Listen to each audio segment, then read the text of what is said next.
Imagine you're sitting in a packed stadium, the crowd's roaring, and there's a buzz in the air that feels electric.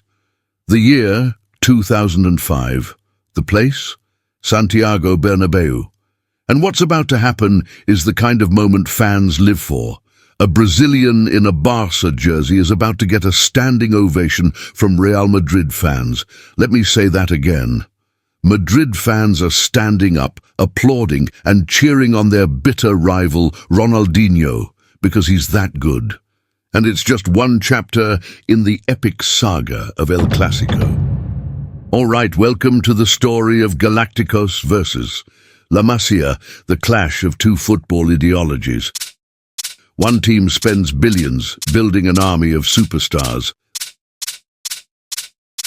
The other raises its talent in-house, nurturing prodigies who grow up just to haunt Madrid on the biggest stages. Real Madrid has built 3 generations of Galacticos, but each time a new Barcelona prodigy shows up to spoil the party. First, it was Ronaldinho, then Messi, and now there's Lamine Yamal. Madrid's Galacticos versus Barcelona's La Masia stars. It's a saga that's kept El Clásico one of the most thrilling rivalries in sports. Today, we're diving into why this tradition just won't die. So, let's go back in the early 2000s.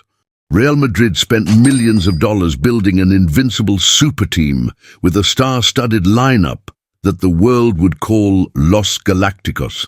And trust me, it was quite a lineup.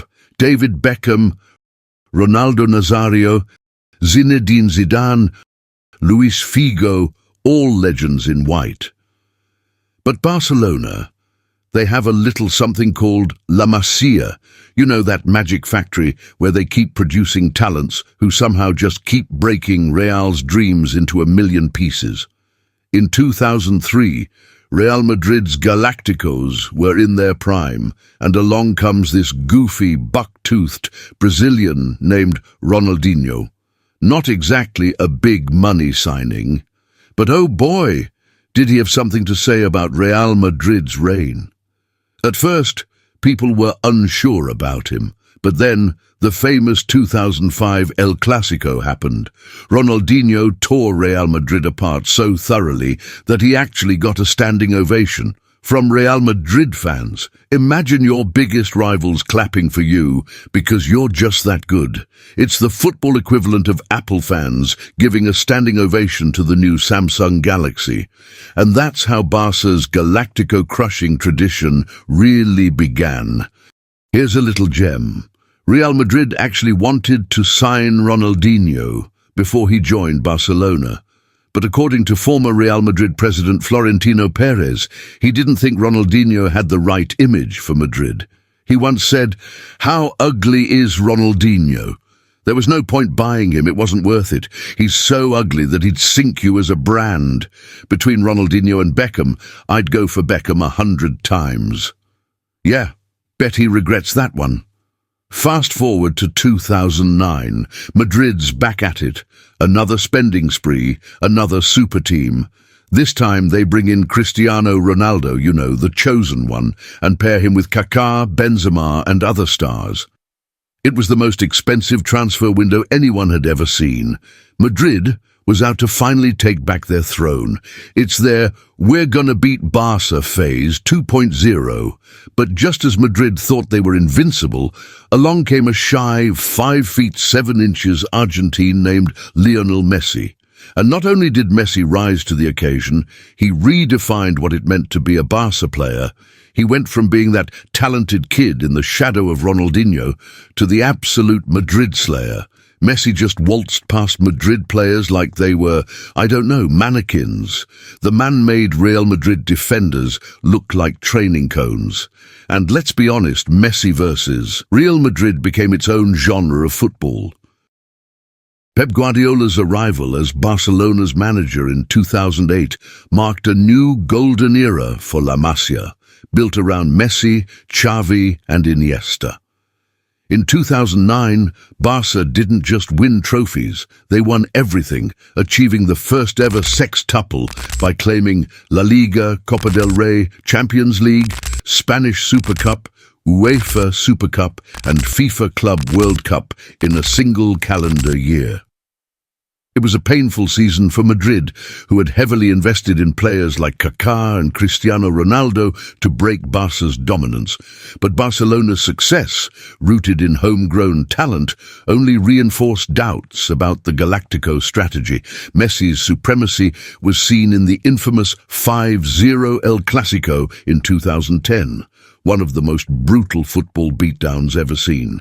Madrid's defense just couldn't contain Messi. He was breaking ankles, giving assists, scoring goals, basically putting on a masterclass.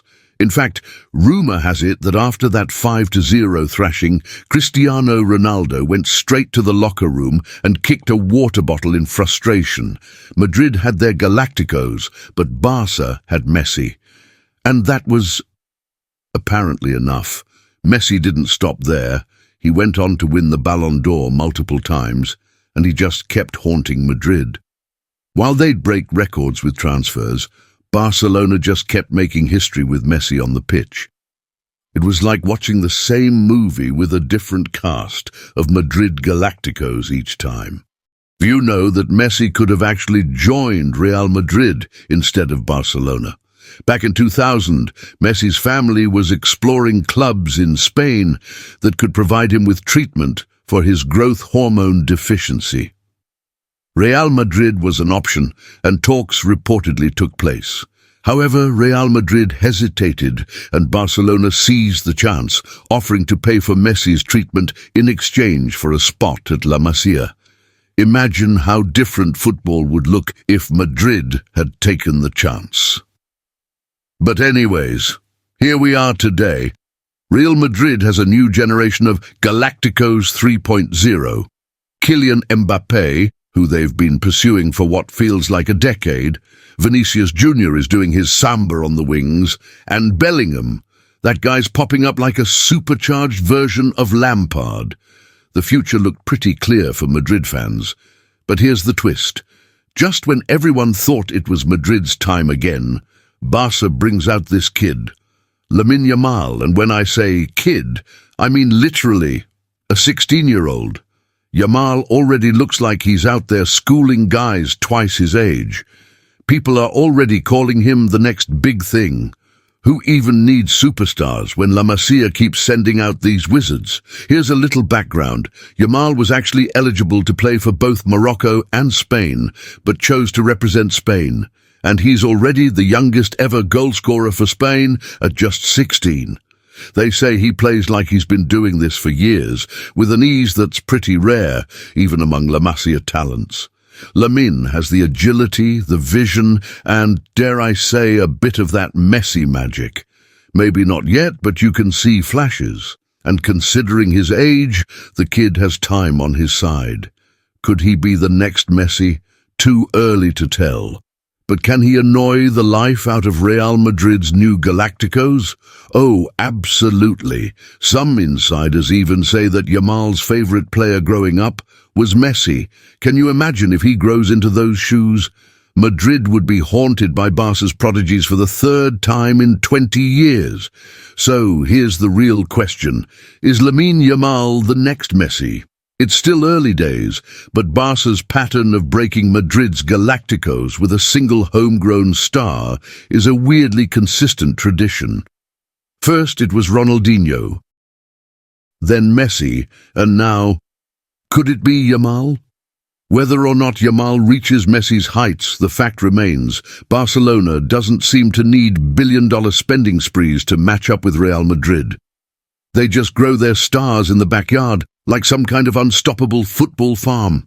A former Barca president once said that La Masia wasn't just an academy, it was their answer to Madrid's Galactico model. And it's that tradition that keeps El Clásico so dramatic.